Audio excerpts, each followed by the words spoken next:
Perdón, Salmo no, Proverbios 22.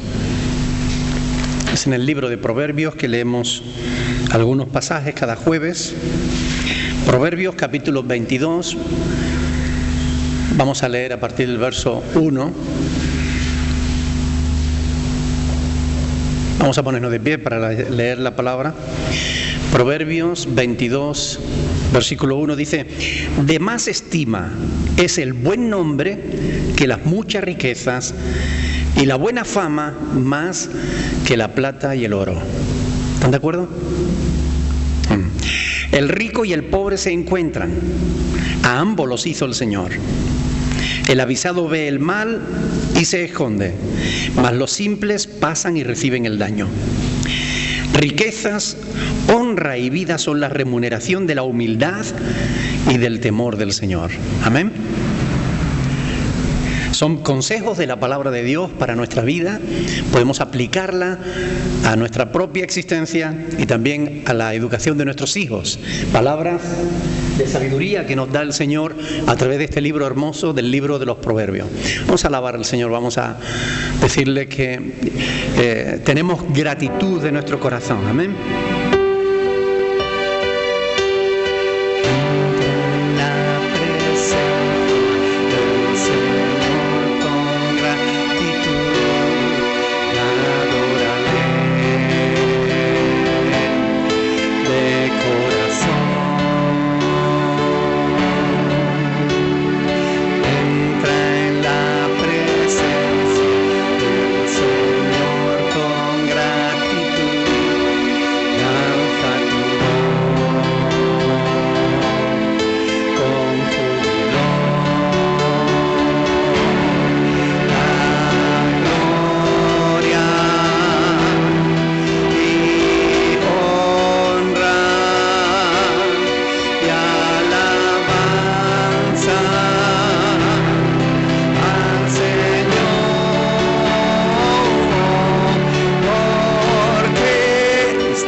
Del Señor en esta noche y darle la gloria y la honra al Señor, al único que la mereces, al único que tiene, el único que puede estar aquí en todo lugar. Aleluya. Alguien que quiera darle gloria, honra y alabanza al Señor.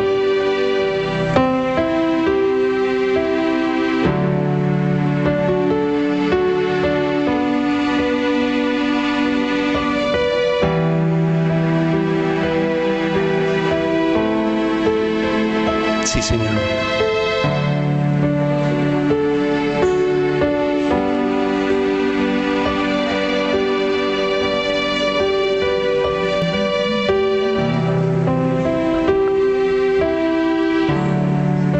Aleluya.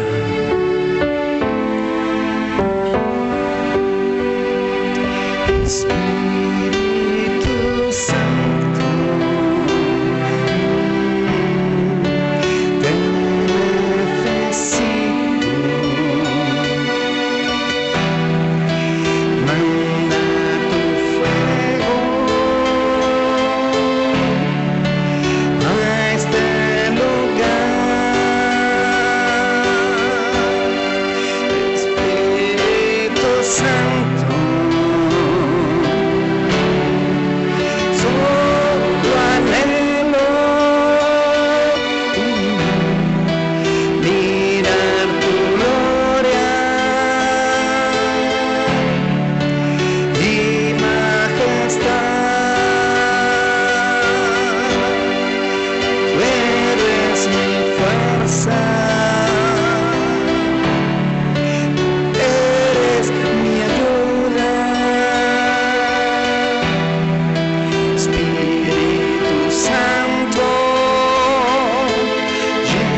Llena este lugar con tu presencia, Señor, y llena nuestras propias vidas de ti, Señor, que cuando salgamos de este lugar lo hagamos sabiendo que hemos estado en la presencia del Dios vivo y verdadero. Llévate la gloria y la honra, Señor, en el nombre de Jesús. Amén. Pueden sentarse, mis hermanos.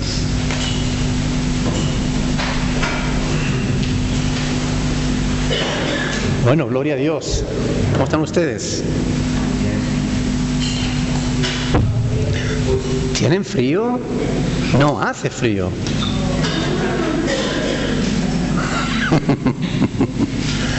Algunos están por ahí encogidos. ¿Qué cosas? Bien, Hechos de los Apóstoles, capítulo 27.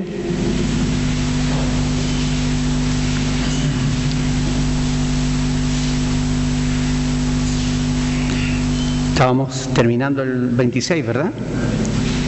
Dice tanto, a ver, eso es. Tanto Agripa como Berenice, su hermana, y su esposa eran judíos que conocían la palabra del Señor.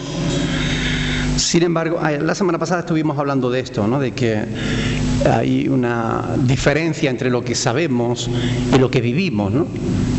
Hay una enorme diferencia muchas veces en la vida de las personas entre lo que saben y lo que hacen. No siempre actuamos en base al conocimiento que tenemos. ¿Están de acuerdo? ¿Verdad? A veces, aun sabiendo que algo es dañino, lo hacemos. Eso solo lo hace el ser humano, es el único ser sobre la tierra que es capaz de hacer algo que sabe que le hace daño, pero aún así lo hace. Y no una sola vez, sino que es capaz de practicar algo que le es dañino para sí mismo, ¿no? Pero el ser humano es así. Desde que pecó, el hombre perdió la capacidad de gran parte de su inteligencia.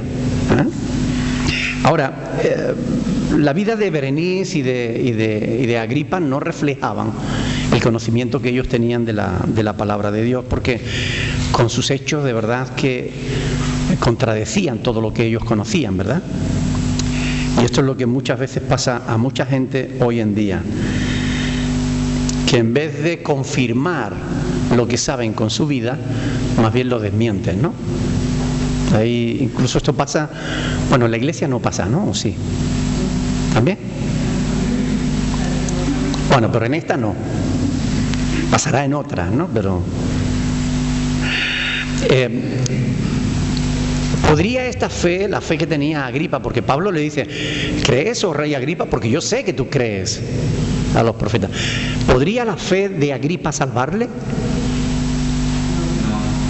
Pero no dice que la salvación es por fe. A ver, explíquenme eso. Si la salvación es por fe y Agripa tenía fe, ¿por qué Agripa no se va a salvar? Por no arrepentirse. ¿Perdón? No vivía conforme a la palabra. Algunos dicen, perdón, sabía que estaba haciendo mal y lo seguía haciendo. Algunos dicen que no es posible tener fe, creer y actuar mal. Algunos dicen que el que cree de verdad, ese no obra mal.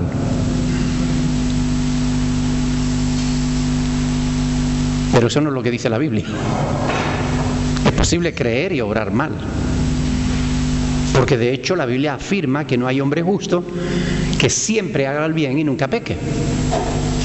Sin embargo, sabemos que hay hombres que creemos sobre la tierra, ¿verdad?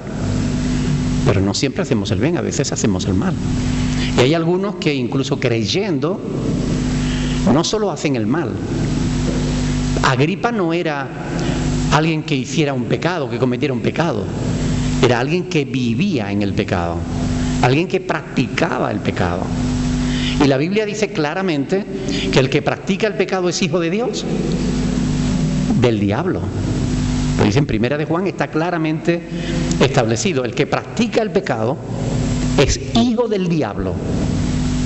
Así lo dice claramente. Entonces, ¿Cómo es posible creer y ser hijo del diablo al mismo tiempo?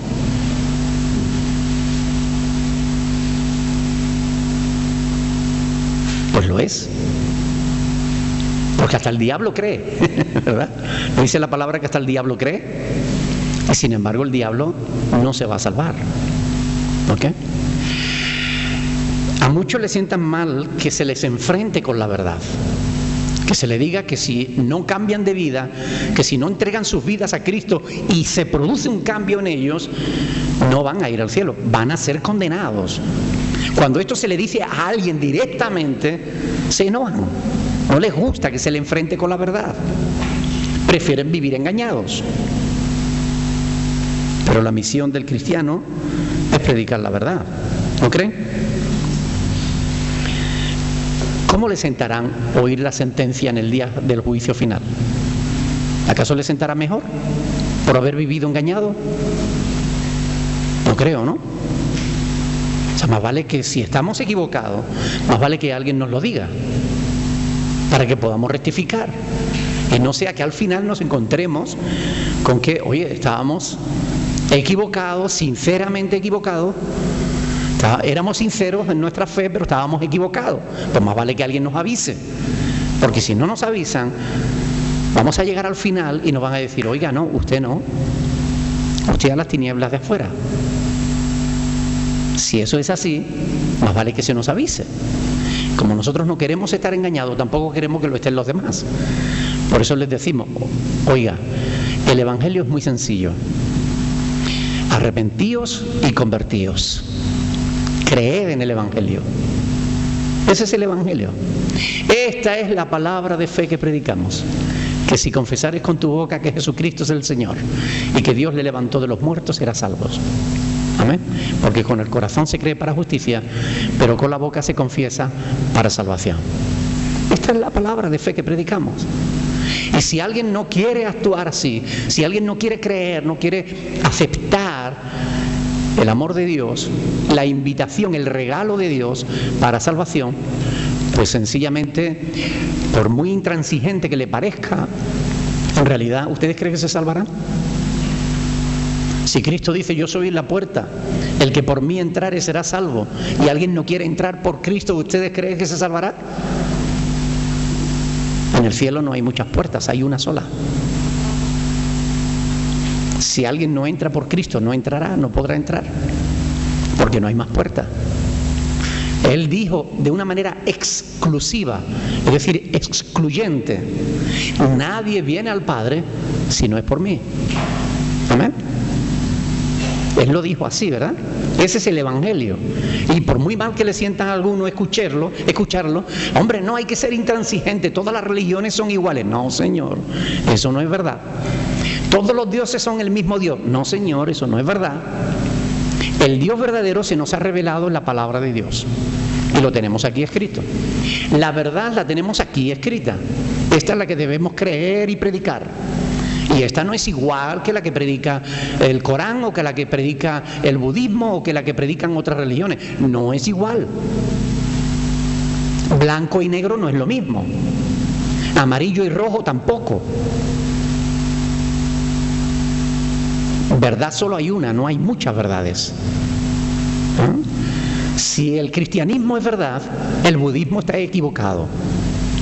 Si el cristianismo es verdad, el islamismo está equivocado.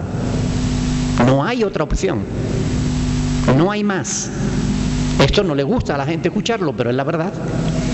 Y más vale que acudan a Dios arrepentidos de sus pecados, porque de lo contrario no se van a salvar. Da igual lo que estén creyendo. O creen a Dios o lo lamentarán. Qué fuerte, ¿no? Pero esto es lo que predicaba Pablo. Es lo que predicaba Jesús. Es lo que han predicado la iglesia a lo largo de los 2000 años que tiene la iglesia. Ahora se están predicando otros evangelios diferentes, pero esos evangelios no salvan, porque son falsos. El que salva es este. Cree en Cristo, cree que Cristo te sustituyó a ti en la cruz del Calvario. Él pagó por todos tus pecados, para que tú ahora puedas ser reconciliado con Dios. Si tú crees eso, si tú aceptas el regalo de Dios, serás salvo. Si menosprecias a Cristo, no habrá nadie que te salve. Es así. Amén. Fíjese, versículo 28 aquí en el capítulo 26, 28. Entonces Agripa dijo a Pablo: por poco me persuades a ser cristiano. Esta es la reacción, ¿verdad?, de Agripa. Reaccionó diciendo: por poco me persuades a ser cristiano. ¿Cómo sale de la encerrona que Pablo le hizo? Con diplomacia, ¿verdad? ¡Ay! ¿A poco me persuade de ser cristiano? No olvidemos de que los ancianos de Israel estaban delante, al menos unos representantes de los ancianos de Israel, y el rey no quería ponerse en contra de los ancianos de Israel. Entonces él no podía darle la razón a Pablo, porque le estaría diciendo a los sacerdotes que estaban equivocados. Y tú sabes, los políticos, ¿no?, que a nadie le dicen no. Ellos quieren estar con todo el mundo, ¿verdad? Ellos quieren tener un pie aquí, el otro en Marruecos. Son así. Ellos quieren agradar a todo el mundo.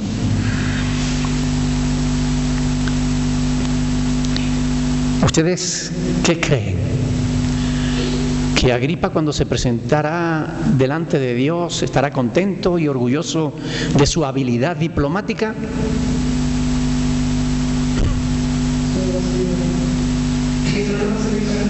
No le va a servir para nada. ¿Ustedes creen? ¿Podrá convencer a Agripa de manera política? ¿Podrá convencer a Dios de que, bueno, él no tenía más remedio que adoptar la postura que adoptó, porque él tenía que agradar a todos como rey? ¿Convencerá a Dios de esa manera? El hombre puede tener sus propios argumentos, ¿verdad? Pero ¿quién podrá mantenerse delante del Dios santo y justo, que conoce todas las cosas, toda la verdad, todo lo que hemos hecho, lo que hemos dicho, aún lo que hemos pensado? Él lo sabe todo. A Agripa le faltó el valor necesario. Por poco me persuade, dice ese cristiano. Le faltó un poquito, pero ese poquito marcó la diferencia. Agripa no se convirtió. Mucha gente habrá estado años cerca de un cristiano, viéndole cómo se conduce de una manera diferente, oyéndole hablar, predicándole el Evangelio. Y después de años de estar bajo la influencia del cristianismo, no se han convertido. ¿Ustedes cómo creen que se van a sentir esa gente cuando lleguen a la presencia del Dios Todopoderoso? Yo creo que lo van a lamentar. ¿Conoces a algunos que haya estado en esa situación? Que le hayan hablado y hablado y hablado y siempre no, haya rechazado el Evangelio. Los hay, ¿eh? Yo conozco a un señor que estuvo toda su vida rechazando el Evangelio que la esposa le predicaba toda su vida. La esposa le hablaba y le decía: ay, hijo, cree en el Señor, de verdad que Dios te ama mucho, que no sé qué. Ella con mucha paciencia le hablaba día tras día.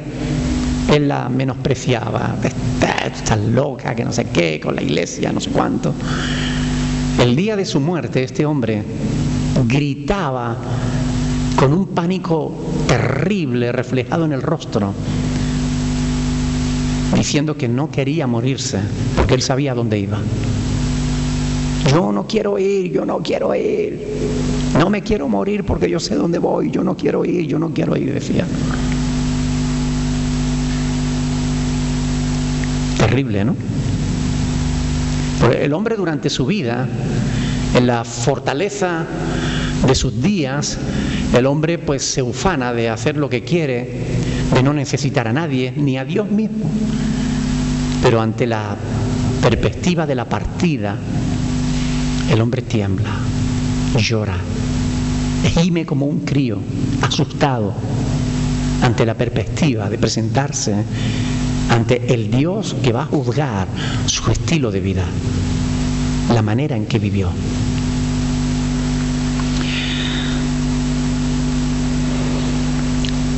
¿Cómo sabemos que Agripa no se convirtió al cristianismo?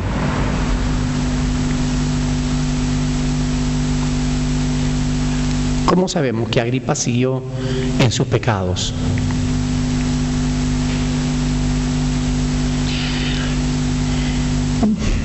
El texto no lo va a decir. El texto dice: ¿a poco me persuades?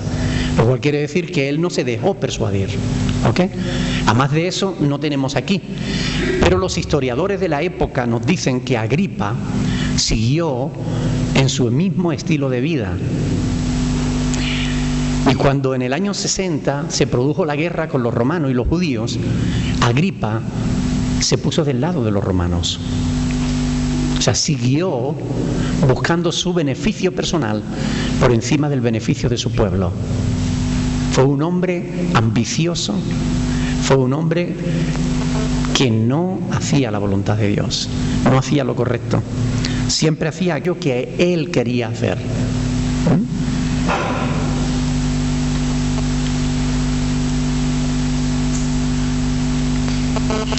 ¿Qué nos dice eso? Yo creo que cuando yo pensaba en esto, ¿no? Aquella persona que ha tenido la oportunidad de conocer el Evangelio, que lo ha oído vez tras vez, ¿no? Que tiene la oportunidad de entregar su vida a Cristo y no lo hace. Y lo vemos cómo se alejan de Dios. A la larga, esas personas acaban siendo peores. Quien no responde positivamente al Evangelio se aleja cada día más del propósito que Dios tiene para esa vida. Se aleja cada día más. Cada día que pasa está más lejos de la voluntad de Dios. Versículo 29 dice: y Pablo dijo: quisiera Dios que por poco o por mucho, no solamente tú, sino también todos los que hoy me oyen, fueseis hechos tales cual yo soy, excepto estas cadenas, ¿no? Es decir, Pablo expresa el deseo de Dios de salvar a todos. Quisiera Dios que por poco o por mucho, no solamente tú, sino también todos los que hoy me oyen. Es un deseo que Dios ha mostrado claramente a lo largo de las Escrituras, que Dios quiere que el ser humano se salve. ¿Recuerdan Deuteronomio 30, versículo 15 o 19 también? Donde dice: yo pongo delante de ti la vida y la muerte, escoge la vida para que viva. Dice: porque yo no quiero la muerte del que muere, dice Dios. El hombre muere no por voluntad de Dios, el hombre muere porque el hombre escoge la muerte. C.S. Lewis, el autor de Crónicas de Narnia, decía que el que acaba encerrado en el infierno tiene que ser consciente de que el infierno se cierra por dentro. Es decir, él se encierra solo. Nadie te envía al infierno. Se va allí el que no quiere seguir las instrucciones de Dios, el que no quiere seguir a Dios. El que acaba en el infierno no es porque Dios no lo quiera salvar, como dicen algunos que andan por ahí. No es porque Dios haya escogido a uno para salvarse y a otros les haya condenado a morirse en el infierno. No, no, no. Los que van al infierno es porque no han querido creer a Dios, que les indica el camino de la vida. Jesús habló de esto, ¿verdad? Hay un camino ancho por el que van muchos. En los proverbios está escrito: hay caminos que al hombre le parecen derecho, pero su fin es camino de muerte. Pero hay un camino estrecho, angosto, que es el que lleva a la vida. Y Jesús nos invita a caminar por el camino angosto. Pero somos nosotros los que decidimos qué camino queremos coger. Somos nosotros quienes decidimos si queremos seguir las instrucciones de Dios o no, las señales que Él nos ha dejado, ¿verdad? Cuando tú entras en una ciudad que desconoces, tienes que ir pendiente de las señales. Si tú ya tienes la dirección y te han dicho tienes que coger la avenida tal y tienes que girar en la calle tal y llegar a la plaza cual, pues tú vas pendiente a ver: ay, mira, esta es la avenida, ahora hay que esperar a ver la calle tal. Entonces uno va pendiente de las señales. Dios nos ha dejado su palabra como un GPS que nos va diciendo: 300 metros a la derecha gira, A los 250 has llegado a tu destino. La palabra de Dios nos indica el camino. Pero seamos serios. ¿Quiénes siguen las instrucciones de la palabra? ¿Quiénes siguen las instrucciones del Espíritu Santo? ¿Quiénes siguen las directrices que están puestas aquí para llevarnos al cielo? Muy poca gente. Por eso muy pocos son los que se salvan. No porque Dios no quiera que se salve la mayoría, sino porque la mayoría no quiere seguir las instrucciones de Dios. Hay una enorme diferencia en eso, ¿no?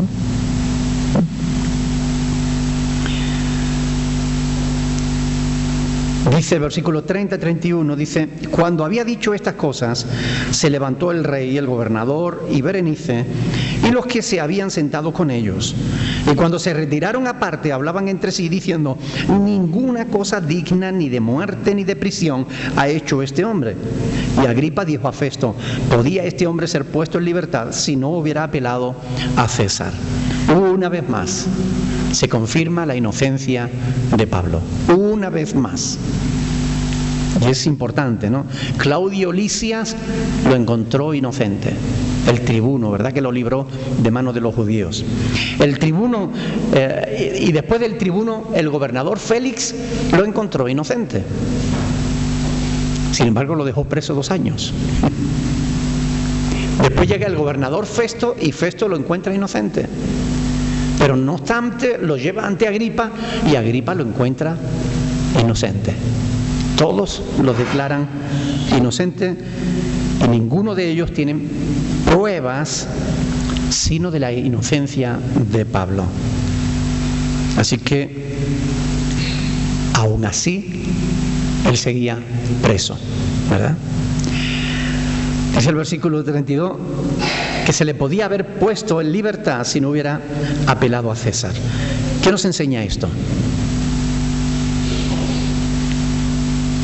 Muchas veces los hijos de Dios vamos a ser acusados injustamente, ¿verdad? Vamos a ser llevados a los tribunales injustamente. Y en medio de la prueba, en medio de la dificultad, sea la que sea, debemos mantener la fe. En ningún momento Pablo se viene abajo. No hay ni un solo testimonio de que Pablo decayera en su fe en todo este proceso. Él se mantuvo firme, él mantuvo su fe, mantuvo su deseo de seguir adelante. Aprovechó todas las oportunidades para dar testimonio de su fe. ¿Y no creen que nosotros debiéramos hacer lo mismo? ¿Verdad? Cuando estamos en situaciones difíciles, lo que pensamos es nada más a ver cómo nos salimos de esa situación. Sin embargo, Pablo decía, bueno, a ver cómo puedo aprovechar esta situación para expresar mi fe, para decirles que Dios les ama y que desea una mejor vida para ellos. Pablo no solo estaba preocupado de sí mismo, sino también del bienestar de los demás, ¿verdad? Bien, vamos a entrar en los 2 últimos capítulos del libro de los Hechos, 27 y 28. Son los 2 últimos capítulos de este libro. En este libro, en estos 2 capítulos, se nos relata el viaje marítimo del apóstol Pablo hasta Roma. Estos 2 capítulos están llenos de terminología marina. Es interesantísimo, porque tengan en cuenta que este es un documento que tiene casi 2000 años. El libro de los Hechos de los Apóstoles tiene casi 2000 años. Y en ningún otro documento de la época, del primer siglo, se encuentran tantos datos náuticos como en este libro escrito por Lucas. A juicio de los entendidos en la materia de la náutica, dicen que este documento, estos 2 capítulos representan un documento exacto en todos sus pormenores. Lo dicen los entendidos en la materia, los entendidos en la náutica. Dicen que este es un documento de primer orden y ha sido investigado porque gran parte de la náutica antigua está reflejada aquí en estos 2 capítulos. Y estos 2 capítulos han servido para marinos de todo el mundo. Bien, vamos a leer los 2 primeros versículos de este capítulo 27. Dice: cuando se decidió que habíamos de navegar para Italia, entregaron a Pablo y a algunos otros presos a un centurión llamado Julio, de la compañía Augusta, y embarcándonos en una nave adramitena que iba a tocar los puertos de Asia, zarpamos, estando con nosotros Aristarco, macedonio de Tesalónica. Amén. ¿Qué les llama la atención de estos 2 versículos?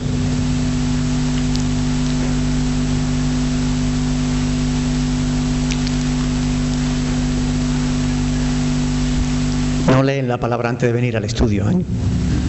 Debieran hacerlo. Debieran leerlo. Saben por dónde vamos. Jueves tras jueves, ustedes saben por dónde vamos. ¿Dónde lo dejamos? Estúdienla. Traigan preguntas. Vengan preparados. ¿Ok?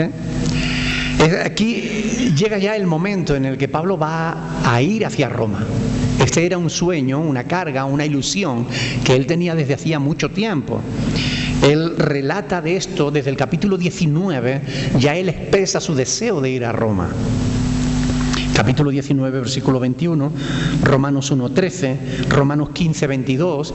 En un montón de veces, a lo largo de su ministerio público, el apóstol Pablo expresó su deseo de ir a la capital del imperio para llevar también el evangelio de Jesucristo allí donde estaba el centro de poder del imperio romano. Este va a ser el último viaje del apóstol Pablo, del apóstol viajero, el último que pueda realizar en su vida. Él sabía que Dios lo quería llevar a Roma desde hacía mucho tiempo, y él se embarca en este viaje aún a sabienda de lo que le esperaba. ¿Recuerdan las profecías que él recibió? En Jerusalén te van a coger, te van a apresar, te van a entregar en manos de los gentiles. Él sabía todo eso. Y aún así él siguió adelante porque él tenía un propósito en su vida. Y era dar testimonio de Jesús. Jesús mismo se le apareció y le dijo que le era necesario que él hablara en Roma. Y en esta ocasión, este no es un viaje de los llamados misioneros, aunque él sigue predicando el evangelio a lo largo de todo el viaje, pero en realidad este no es un viaje donde él decida hacia dónde ir, o cuánto tiempo estar en un sitio, o cuánto tiempo salir, ¿no? Él hace este viaje en calidad ¿de qué? De prisionero. Él hace este viaje como prisionero. Así que no es un viaje de los 3 misioneros, sino este es el 4º y último viaje del apóstol Pablo. Pero él mantiene su certeza, su seguridad de que él va a predicar en Roma. Ahora, cuando yo pensaba en esto, en que este era el último viaje del apóstol Pablo, yo pensaba: ¿y si tú supieras que el viaje que vas a emprender fuera el último? ¿Estarías preparado como Pablo?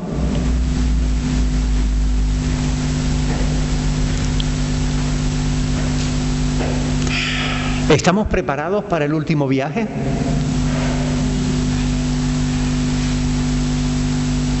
Algunos dicen... ¿Cómo? A veces a medias. Bien, yo quiero decir 2 cosas.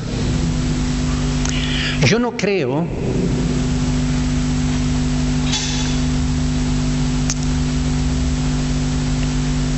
que Dios haya escogido a unos cuantos para salvarse y a otros para condenarse. Creo que Dios quiere que todos se salven. Por eso nos envió a predicar el evangelio a todo el mundo. ¿Ok? Y dice que el que crea se salvará, y el que no crea se condenará, porque, explica, porque no ha creído en el testimonio que Dios ha dado. Por tanto, la palabra es clara con respecto a eso. Ahora bien, eso no significa que no podamos tener certeza de nuestra salvación. Tú puedes estar seguro de tu salvación.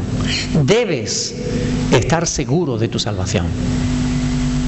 Y muchas veces me preocupa que algunos cristianos no estén seguros de su salvación.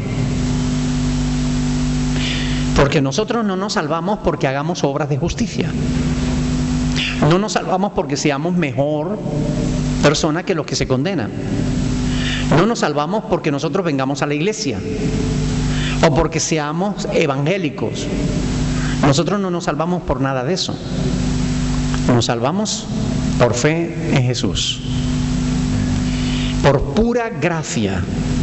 Romanos 6:23 dice que la paga del pecado es muerte, mas la dádiva, el regalo de Dios, es vida eterna en Cristo Jesús, Señor nuestro. Es decir, todos nosotros estamos bajo pecado, por tanto todos estamos condenados. La Biblia lo dice claramente. No hay justo ni aún uno. Todos se desviaron, todos se hicieron inútiles. Ahora bien, todos estamos bajo pecado. Todos estamos muertos en nuestros delitos y pecados. Mas Dios, Efesios 2:4, mas Dios, que es rico en misericordia, por su gran amor con que nos amó, estando nosotros muertos en nuestros delitos y pecados, nos dio vida juntamente con Cristo, y por gracia somos salvos, por medio de la fe. La fe viene por el oír la palabra de Dios. Amén. Algunos oyen la palabra de Dios y abren su corazón, y Dios les regala la fe. Otros oyen la palabra de Dios y cierran su corazón y no reciben la fe. La fe es un regalo que Dios da a aquellos que abren su corazón a Cristo. Es lo que dice la palabra.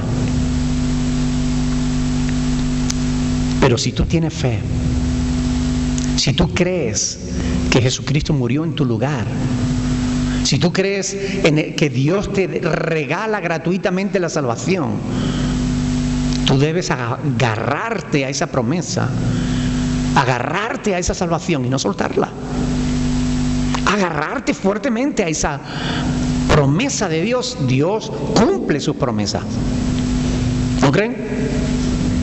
Dios no nos falla nunca. Yo puedo estar seguro de que si yo cerrara mis ojos ahora, los abriría en la presencia de Dios.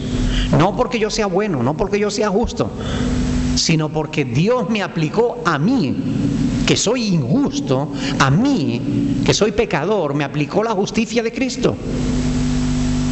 Y a Cristo le aplicó mi injusticia, mis pecados, los cargó Cristo. Y eso es un regalo que Dios nos hizo. Yo no voy a menospreciar el regalo de Dios. Yo acepto ese regalo de Dios. Y como lo acepto y lo creo, creo firmemente que yo tengo vida eterna. No la tengo físicamente, porque en esperanza fuimos salvos, pero la voy a tener. Y la tengo en fe. Tengo vida eterna. Yo puedo decir, yo tengo vida eterna. Yo soy salvo. Y lo puedo decir no en base a de que yo sea una buena persona, no en base a que yo me haya portado bien. Lo puedo decir en base a que creo lo que Dios dice en su palabra. Y ustedes deben creerlo también. La Biblia dice, el que cree en Cristo tiene vida eterna. Amén. Y no vendrá a condenación, mas ha pasado de muerte a vida. El que cree. ¿Cómo comenzó Jesús a predicar el Evangelio? ¿Qué predicaba Jesús? A ver, ¿quiénes son los escogidos para que yo les haga creer? ¿Dijo eso? No. Él les decía a todos, arrepentíos y creed en el Evangelio. Marcos 1:14. Arrepentíos y creed en el Evangelio. El Evangelio, la buena noticia, es que todos estábamos muertos, todos. Pero Dios nos quiere dar vida. Amén. Ahora, ¿tienes tú certeza de salvación? Amén. Bueno, ya alguien lo consiguió. ¿Quién más? ¿Quién más tiene certeza de salvación? Oye, ¿hay algún amén por ahí tímido? Amén. Amén.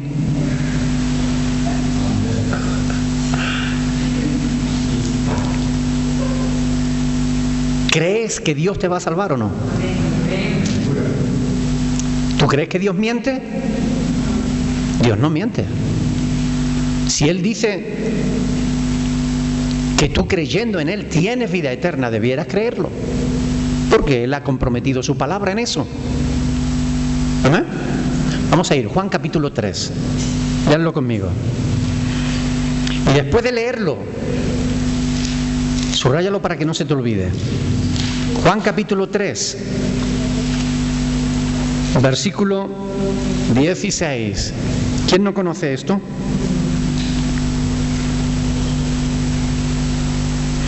Vamos a leerlo desde el versículo 14, por aquello del contexto, porque es importante tener en cuenta el contexto. Juan 3, 14. Como Moisés levantó la serpiente en el desierto. ¿Ustedes recuerdan esa historia? Los judíos habían sido desobedientes y Dios envió serpientes entre el pueblo que mordían a las personas y se morían. Entonces Moisés clamó a Dios y le dijo: Señor, salva a tu pueblo. Y Él le dijo: fabrica una serpiente de bronce, ponla en un palo en alto, y cuando uno sea mordido por una serpiente, que mire a la serpiente de bronce y será sanado. Una cosa sencilla. Quien era mordido, si miraba a la serpiente, era sanado. Si no miraba a la serpiente, se moría. Así de simple. Como Moisés levantó la serpiente en el desierto, así es necesario que el Hijo del Hombre sea levantado. ¿Para qué? Para que todo aquel que en Él cree no se pierda, mas tenga vida eterna. ¿Quiénes serán los que no se perderán? Los que crean en Él. ¿Quiénes serán los que tengan vida eterna? Los que crean en Cristo. Porque de tal manera amó Dios al mundo. Y esta palabra es la misma que se refiere cuando habla de todo el mundo, por mucho que otros quieran interpretarlo de otra manera. De tal manera amó Dios al mundo, que ha dado a su Hijo unigénito, para que todo aquel que en Él cree no se pierda, mas tenga vida eterna. Porque no envió Dios al mundo para condenar al mundo. ¿Verdad que no? Aunque algunos dicen esto. Algunos dicen: Dios envió a Cristo para condenar al mundo y para salvar unos cuantos nada más. Pero eso no es lo que dice la Biblia. La Biblia dice: Dios no envió Dios a su Hijo al mundo para condenar al mundo, sino para que el mundo sea salvo por Él. El que en Él cree no es condenado. ¿Tú crees en Él? Entonces, ¿qué pasará contigo? ¿Serás condenado? No. Si tú crees lo que Dios dice, el que en Él cree no es condenado. Pero el que no cree ya ha sido condenado. ¿Por qué? ¿Qué es lo que condena a alguien? El no haber sido escogido. ¿Qué es lo que condena a alguien? No ha creído en el nombre del unigénito Hijo de Dios. El no creer es lo que condena. Y esta es la condenación. Esta es la condenación. Esta es que la luz vino al mundo. ¿Quién era la luz? Cristo dijo: yo soy la luz del mundo. Juan 8:12. Yo soy la luz del mundo. El que me sigue no andará en tinieblas, sino que tendrá la luz de la vida. Entonces, esta es la condenación, que la luz vino al mundo y los hombres amaron más las tinieblas que la luz. ¿Por qué? Porque sus obras eran malas.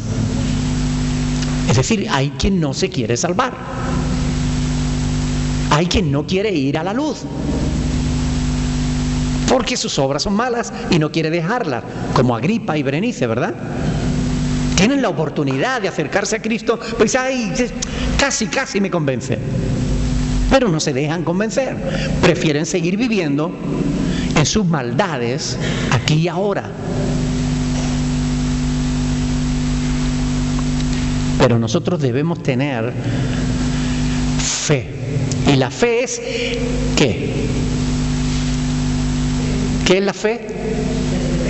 La certeza de lo que se espera, la convicción de lo que no se ve. Eso es fe. Hay que tener fe en Dios, hay que tener fe en su palabra. Si tenemos fe, el que tiene fe se salva. Es lo que dice la Escritura. Ahora la pregunta, ¿tú tienes fe? Y si Dios te llamara ahora, ¿estarías preparado? Claro que sí, porque todos tus pecados han sido perdonados en el sacrificio de Cristo. Amén. No dudes, todos tus pecados han sido perdonados. Ahora, únicamente tienes que perseverar en la santidad. No te vayas al pecado, no busques el pecado, porque el que practica el pecado es del diablo. Y los hijos de Dios no somos hijos del diablo. Por tanto, debemos perseverar en hacer bien, no mal. Amén. ¿Por qué tenemos que perseverar? Porque el que persevere hasta el fin, ese será salvo.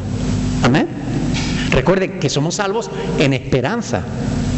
Romanos capítulo 8, ¿verdad? Somos salvos en esperanza. Lo creemos por fe, ya soy salvo. Es como cuando dice el apóstol Pablo, algunos no entienden este tipo de lenguaje, ¿verdad? Interpretan el lenguaje hebreo como se interpreta el lenguaje actual, ¿no? No, si estáis muertos, el hombre muerto no puede decidir. Cuidado, vamos a ver. Estábamos muertos, nuestro delito, eso significa que no teníamos relación con Dios, ¿verdad?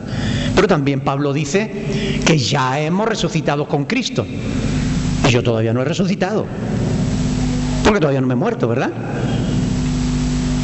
También dice que estoy sentado con Cristo en los lugares celestiales, pero es un lenguaje profético, es un lenguaje que anuncia lo que por fe ya está hecho, pero todavía no se ha materializado. ¿Entendemos o no? Quienes no tienen en cuenta estas diferencias de lenguaje cometen errores doctrinales terribles y llevan a la gente al error. Entonces hay que interpretar las Escrituras a la luz de las Escrituras. O sea, nosotros somos salvos en fe, pero lo somos. Hay certeza, hay seguridad, hay convicción. Si Dios nos llamara, iríamos con el Señor, sin dudarlo, porque Dios es bueno y Él cumple su promesa. Jesús, antes de marcharse, dijo: no se turbe vuestro corazón ni tengáis miedo. Amén. En la casa de mi Padre muchas moradas hay. Voy pues a preparar lugar, y si me fuere, vendré otra vez y os tomaré a mí mismo, para que donde yo estoy, ustedes también estén conmigo. ¿Ustedes creen que Jesús falla? ¿Ustedes creen que Jesús miente? Pues entonces yo creo de todo corazón que hay un chalet en el cielo esperándome a mí. Hay una morada en la casa del Padre para mí. Tiene mi nombre puesto. No porque yo sea bueno y justo y santo y nunca peque, no. Dios sabe que eso no es así. Pero Dios ha tenido misericordia de mí, me ha regalado la salvación por medio de Cristo y yo la he aceptado. Yo no la quiero perder, no la quiero soltar.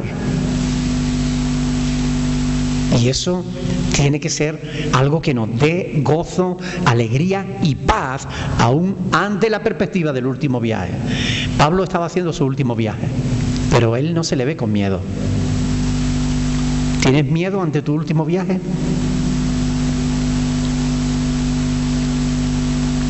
Hombres intelectuales, de mucha talla intelectual, que negaron a Dios en su vida, en su muerte reconocieron su error.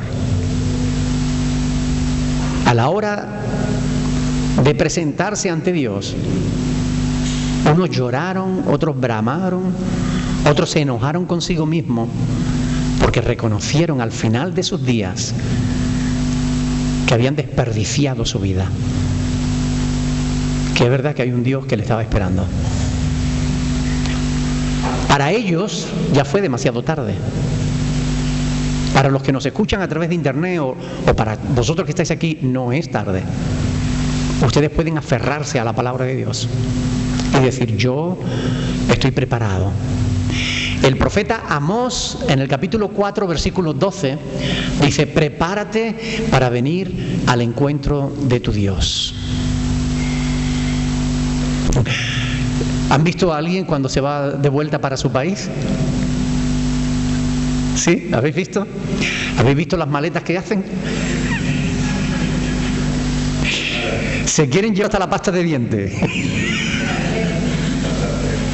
No quieren dejarlo, quieren meter todo allí. La maleta ya está a punto de reventar y siguen metiendo cosas.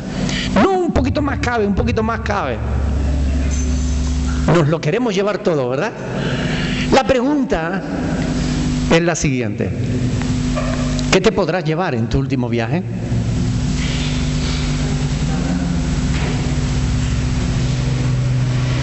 ¿Qué te podrás llevar en ese último viaje?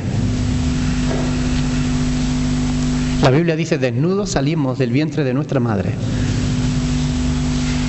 Y desnudos venimos al mundo. Y desnudos nos iremos de él, ¿verdad? No hay cosa que nosotros nos podamos llevar. ¿Qué te gustaría poder llevarte? Si pudieras llevarte algo, ¿qué te llevarías? Nadie me diga una PlayStation, ¿eh?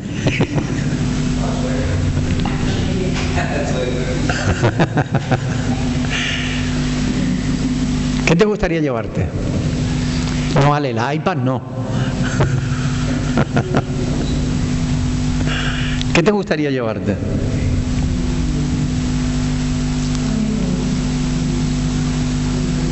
A la familia, ¿verdad? Ni siquiera eso podemos llevarnos. Ni siquiera a la familia. Ya nos gustaría, ¿verdad? Coger a nuestros hijos, meterlos en la maleta y decir, tú para el cielo conmigo. Pero no podemos. Porque para entrar en el cielo se requiere una decisión personal, voluntaria. Dios no quiere que nadie entre allí forzado. Y a lo mejor si yo cojo a mis hijos, los meto en la maleta y me los llevo para allá, cuando lleguen allí Dios le va a preguntar, ¿pero tú quieres estar aquí? Y ellos van a decir no.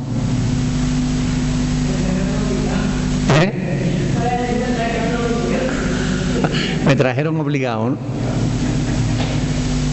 Pero allí no, nadie entra obligado.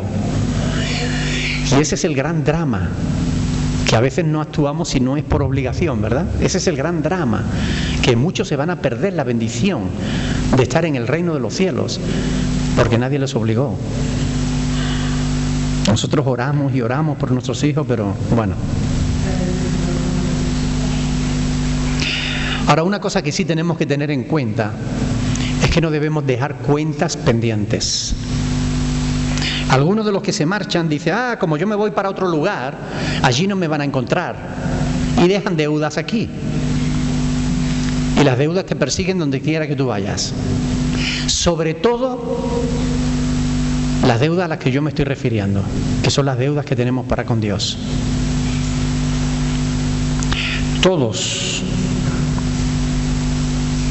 si Dios nos llama y no tenemos nuestras deudas pagadas, nos van a ser exigidas. Me refiero a la deuda que tenemos no con los bancos, ni las hipotecas, ni nada de eso, sino las deudas que tenemos con Dios. ¿Tú le has pagado tus deudas a Dios? Alguno estará pensando, ¿qué está pidiendo el pastor? Yo no le estoy pidiendo dinero, ¿no? Algunos dirán, ¿qué es lo que yo le debo a Dios, no? Le debemos todo cuanto somos, todo cuanto tenemos, todo, por entero, nuestra vida, se la debemos nosotros a Él. Y todo ser humano tiene una enorme deuda con Dios, contraída por causa de nuestros pecados, de nuestras rebeliones. Hemos sido rebeldes a Dios. No hemos hecho su voluntad y en muchas ocasiones le hemos ofendido. En muchas ocasiones no hemos hecho lo que Dios quería que hiciéramos.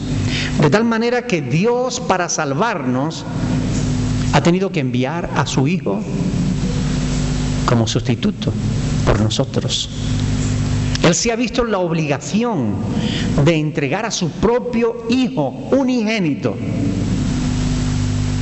para que nosotros pudiésemos pagar nuestras deudas, las deudas de nuestro pecado.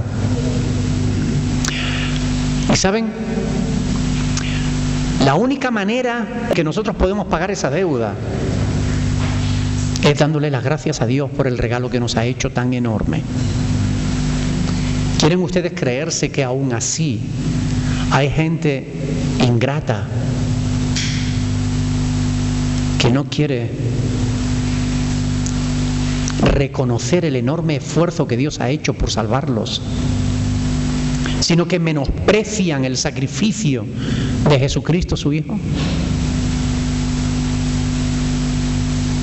Hay gente que no solamente no dan gracias a Dios, que no le glorifican, sino que encima se rebelan contra Él, persistiendo en sus pecados, haciendo para ellos nula la muerte de Cristo.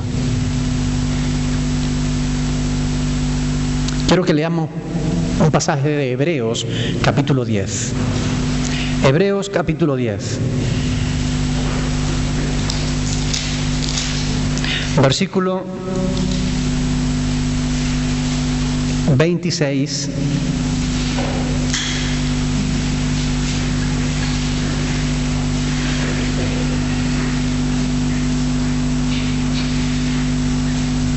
¿La tienen?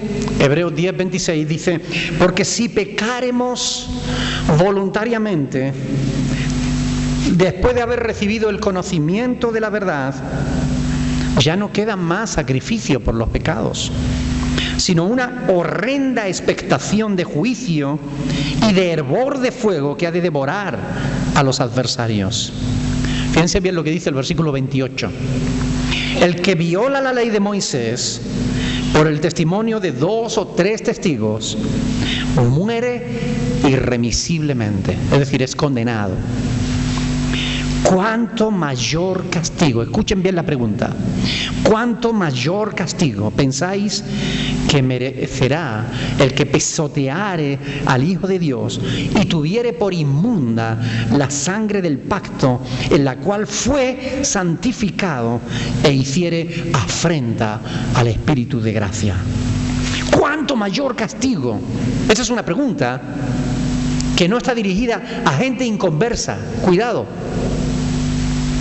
Fíjense que dice ahí: ¿cuánto mayor castigo pensáis que merecerá el que pisoteare al Hijo de Dios y tuviere por inmunda la sangre del pacto en la cual fue santificado? Está hablando de gente que creyeron y fueron santificados, pero después menospreciaron el sacrificio de Cristo.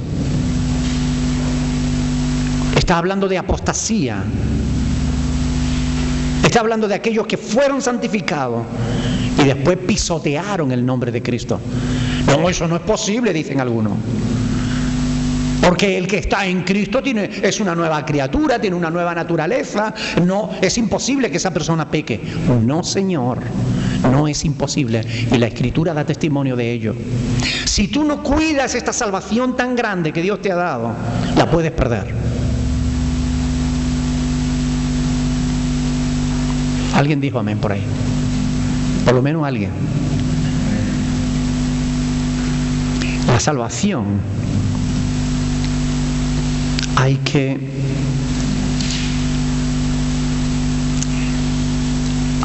apreciarla. Fíjense, capítulo 2 de Hebreos, versículo 1. Por tanto,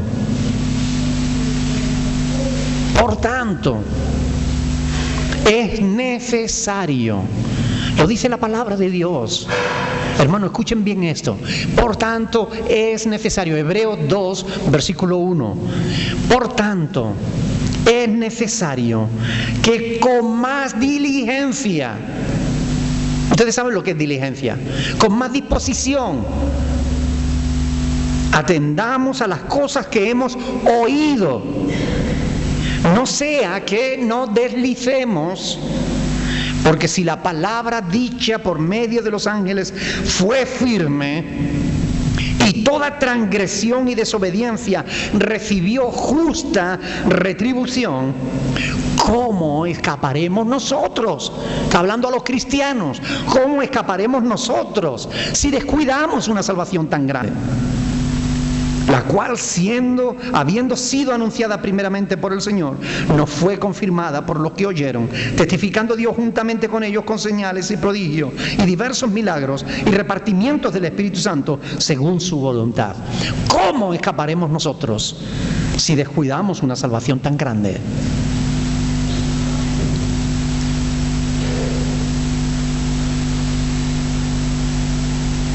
¿Cómo escaparemos nosotros?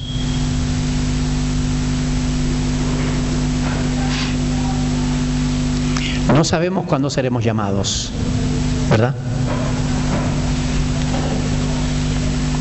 Por tanto, siempre debiéramos estar preparados, cuidando nuestra salvación, aferrados con fuerza a las Escrituras. No a doctrinas humanas que hoy van y mañana vienen. No. A la palabra de Dios. Aferrado fuertemente a lo que Dios dice. Porque antes bien sea Dios veraz y todo hombre mentiroso. Amén. ¿Te has puesto en paz con Dios? Si no estás en paz con Dios, ahora cuando terminemos el estudio, ahí donde estás, dile: Señor, perdona todos mis pecados. El pecado es algo que no nos conviene. Como hijo de Dios, el pecado daña tu relación con Cristo. Amén. Te aleja de Él. Nosotros debemos pagar nuestras deudas. Y la única manera que podemos pagar nuestras deudas es diciéndole: Padre, tú sabes que Jesús, tu Hijo amado, ya lo pagó por mí. Yo lo creo. Y te presento su sangre derramada en la cruz del Calvario como pago por mis pecados, porque tú lo dices en tu palabra. Si confesamos nuestros pecados, Él es fiel y es justo para perdonar nuestros pecados y limpiarnos de toda maldad. De toda maldad. Porque Él es la propiciación por nuestros pecados, y no solamente por los nuestros, sino también por los de todo el mundo. No solamente por los escogidos, sino por los de todo el mundo. Amén. ¿Saben? Vamos a dejarlo ahí porque se nos ha pasado el tiempo. Yo no sé qué ha pasado hoy, pero se me ha pasado a mí. Yo no sé si a ustedes se le habrá hecho largo, pero a mí se me ha pasado el tiempo rápido. Ahora, ¿alguna pregunta? Porque hemos tocado algunos temas interesantes, importantes. No me gustaría que nadie quede con dudas en su corazón. Hermano, si tú crees a Dios, miren, yo sé que tengo una casa en los cielos porque tengo las escrituras de la vivienda. Estas son las escrituras. Juan capítulo 14 me lo dice claramente. Allí hay una casa que Cristo está preparando para mí. Y tan cierto como que un día yo estaré con Él. ¿Saben por qué? Porque Él lo dice: el que cree en mí tiene vida eterna y no vendrá a condenación, porque ha pasado de muerte a vida. Yo lo creo. ¿Tú lo crees? Si lo crees, aférrate a eso. No piense: bueno, si a lo mejor yo me porto mejor, si quizás yo hago obras que le agraden a Dios. Mire, por obras nadie será justificado. Romanos lo dice claramente en el capítulo 3, verso 21. Y en el verso 28 Pablo dice: concluimos pues que el hombre es justificado por la fe sin las obras de la ley. Nadie se salvará porque sea buena persona. Nadie se salvará por las obras que haga. Nos salvamos por una única obra, la obra de Cristo en la cruz del Calvario. Esa es la única obra que podemos presentar a Dios y que satisface el pago de todos nuestros pecados. Padre, vengo a ti en nombre de Jesús, quien dio su vida por el perdón de mis pecados. Y es Él quien nos abre la puerta del reino de los cielos. Él, nadie más. No hay otra puerta. No quiera entrar por el budismo, no quiera entrar por el islamismo, no quiera entrar por el catolicismo ni por el evangelismo. No es la iglesia evangélica, ni la iglesia católica, ni la protestante, ni la musulmana, ni ninguna religión te va a salvar. Solamente la fe en Dios y en su palabra. Amén. Ay, creí que no. Qué susto. Creí que no lo creíais. Es la fe en Dios, es la fe en lo que Él dice, lo que nos da la certeza, la convicción, la seguridad. Oiga, yo si muero ahora mismo, me voy con Cristo.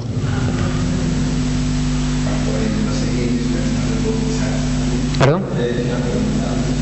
Entonces es indispensable ser bautizado.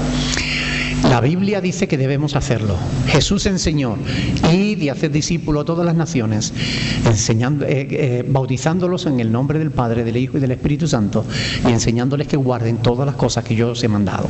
Si es un mandamiento de Jesús, debemos practicarlo.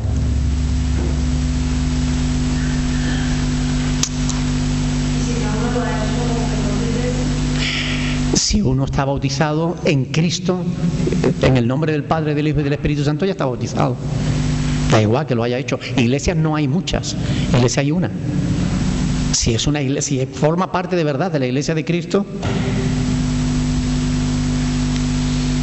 si no es en una secta o algo de eso, pues no sirve. Pero si es en una iglesia cristiana donde se predica la palabra de Dios, ese bautismo es válido. No hay que volver a bautizarse. Más preguntas.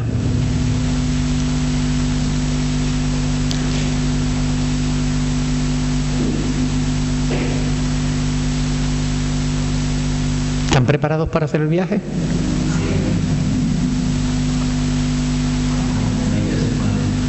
Prepárate. El profeta Amós lo dice: prepárate. Prepárate para venir al encuentro de tu Dios. Lo sabemos cuando nos llamará, ¿verdad? Pero lo importante es estar listos, estar preparados. Decir, yo no dejo cuentas pendientes. Mis cuentas las tengo a cero con el Señor. Él perdonó todos mis pecados, así que yo tengo una buena relación con Dios y sé que en el momento que yo cierre mis ojos aquí, lo abriré en su presencia. Amén. Bien, con seguridad. Bien, pues vamos a ponernos de pie, vamos a darle gracias al Señor por esta maravillosa certeza que podemos disfrutar los que hemos creído en Jesús. Amén.